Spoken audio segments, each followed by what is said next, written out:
Good morning, students. This is the video to make up for time that you missed on block day on September 23rd and 24th. Today we went over three different things. We went over your color mixer brush. We went over a little bit more about color. And then we began a new mini project, which is 25 points, which will last for just a couple days, and that is to create a creative color wheel. So I'm going to show you guys a few different things here regarding that. So first, we're going to look at your color mixer brush. Your color mixer brush is located underneath your regular brush. By clicking and holding, or by clicking and tapping and holding down on with your pen tablet, you will find your mixer brush tool, which is this guy right here. I'm going to pull this up for you. Oops, this is a color wheel. We'll get to that next. I'm going to pull this up to you, make it a little bit bigger. Go ahead and hit pause on this video and input this information into your notes. Perfect. So we're going to move on here. And the next, I'm just going to give you the secret word now. Your secret word for this is orange. All right, is orange, which is a secondary color, and we'll get back to that. So I'm going to show you how your mixer brush works. So I'm going to start first by just laying down some color. I'll use this nice bright orange color. I'm going to go back to my brush tool, and I've got a few different tools up here and how this is going to work. And I'm going to show you a couple different things. So I'm going to clean the brush here.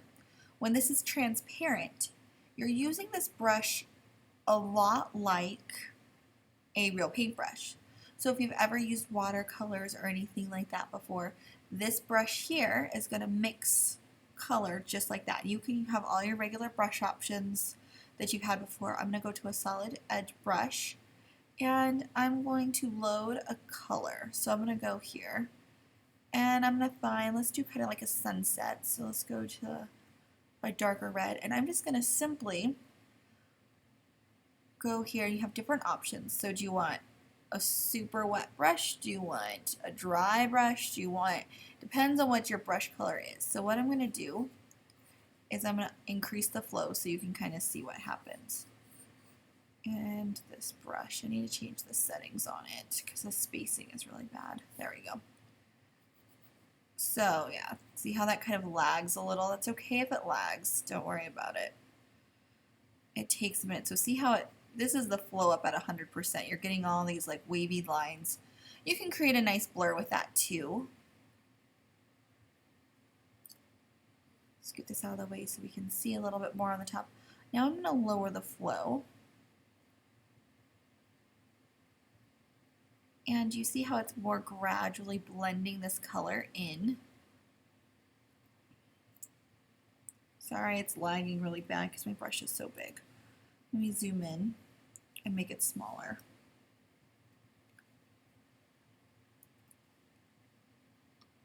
I really hope this doesn't crash because that would be really bad. Okay. So I'm zooming in here. I'm going to go back to my mixer brush, and I'm going to make this guy a lot smaller. So do you see when you're zoomed in, you're really looking at how it's just kind of blend the color in. So now it's just mixing these colors together. What I'm going to do is I want to reload. I'm going to clean the brush. And this is just loading the color all on its own here. I don't like that. And I can always hit Alt and target an area that I want it to blend, of the colors I want it to blend. This guy here will reload the color each and every time you're working with it. So this is going to reload. Okay, I've done that mix. Now it reloads back to this color here.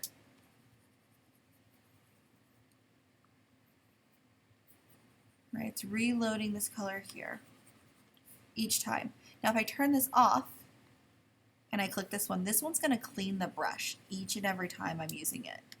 So I'm getting this nice value here because it's cleaning the brush. So I'm going to click here. Another thing that you can do is working with your different styles of brush here. I can always lower the flow. The flow really helps with the mix, to mix the different things. Each one of these brushes will have a different feel to them and work differently. I'm going to undo that, and let's just have it loading the color each time. So see how it's loading more color down? This time here, it's just blending the color that's already there when I hit this guy here. Just going to continue to blend that color that's already there. The flow you can increase larger or smaller. So let's zoom out of this area so you guys can kind of see. So see how it's blending into this nice rich color here, which is kind of fun. As you saw with the notes, each one of these do different things. So if I want this to be more of a drier brush, I don't want it to blend as much. I want it to just be kind of a stiffer line. That's how that one would work here, is with the actual color here, the wetness. The load is the amount of paint that's being applied. So I'll lower that there. So soft. Other students found some tricks where they started working with the actual, using the Alt to select a color. So if I turn this off, I want to select a color that I want it to blend. That's an option there. Now it's also picking up the pressure of the pen tip that I'm using too. So remember that, it's auto-selecting it. It's blending that out. So playing with this is the best way to really get a good sense of it. Also, you want to, keep working with it. So this is your mixer brush. That is the basics of your mixer brush here. Really and truly finding different settings that work for you best, all right? Next, we went on to color. So please take notes on color from here. We have the quality of color, which is the different qualities of color. So hue refers to the name of the color in its pure form. So when it's at 100%. So we have your primary colors, which is blue, red, and yellow. We have your secondary colors, which is your purple, orange, and green. Excuse that orange, it's not very good. Then we have tertiary colors, and that is the mixture of a secondary color and a primary color. So on this color wheel, if you see here, we have a primary color of red, we have the secondary color of orange. Those two together make red-orange. So what you're going to be doing for this assignment is due the end of class Fridays, you're going to be making a creative color wheel. So this is just different ways that this wheel works together. So you have your yellow here, across you have your blue, red, to the green, and it just goes around in colors. This one used different shape. The next one here, we have this one used dots and negative space. This one shows an eye, but it's still showing your color wheel.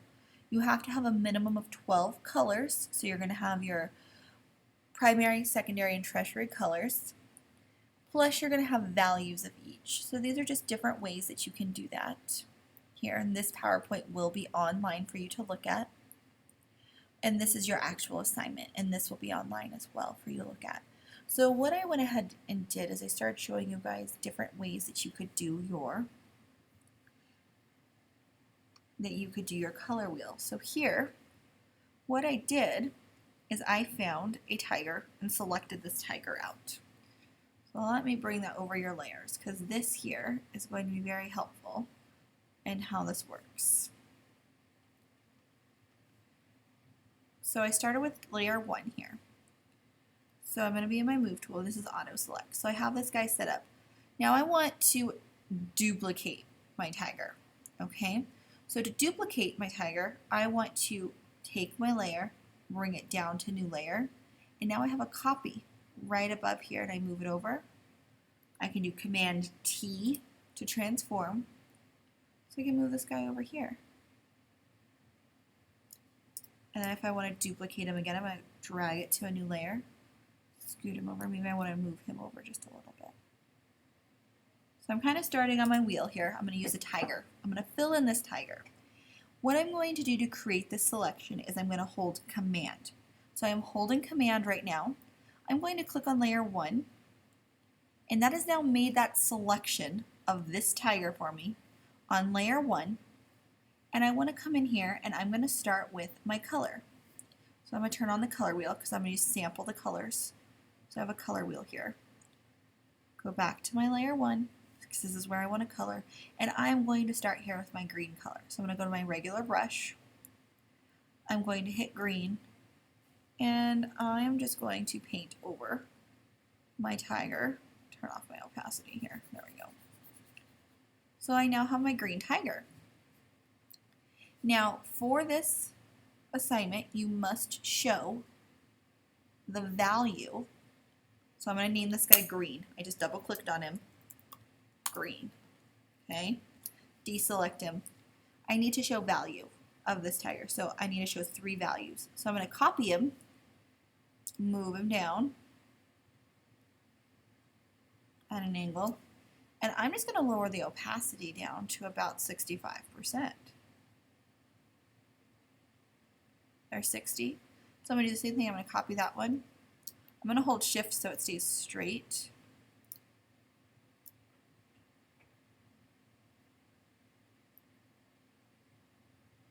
Like that there. And I'm going to lower this down to, let's say, 30%. So there's my green, and there's my different values of green. And if I want to transform these, I'm going to select all of them, and it needs to be a little smaller for all these to start fitting. Like this. And this is how I'm going to create this color wheel here. You're going to have the 12 colors, so I'm using this color wheel as my base. So I'm starting here. So I have my green yellow, my yellow orange, my orange red, my red violet, my violet, my blue, my light blue, and so on and so forth. So you would have 12 colors. 1, 2, 3, 4, 5, 6, 7, 8, 9, 10, 11, 12. 12 colors, all right, for your color wheel. If you have any questions, please let me know. Have a great day, guys.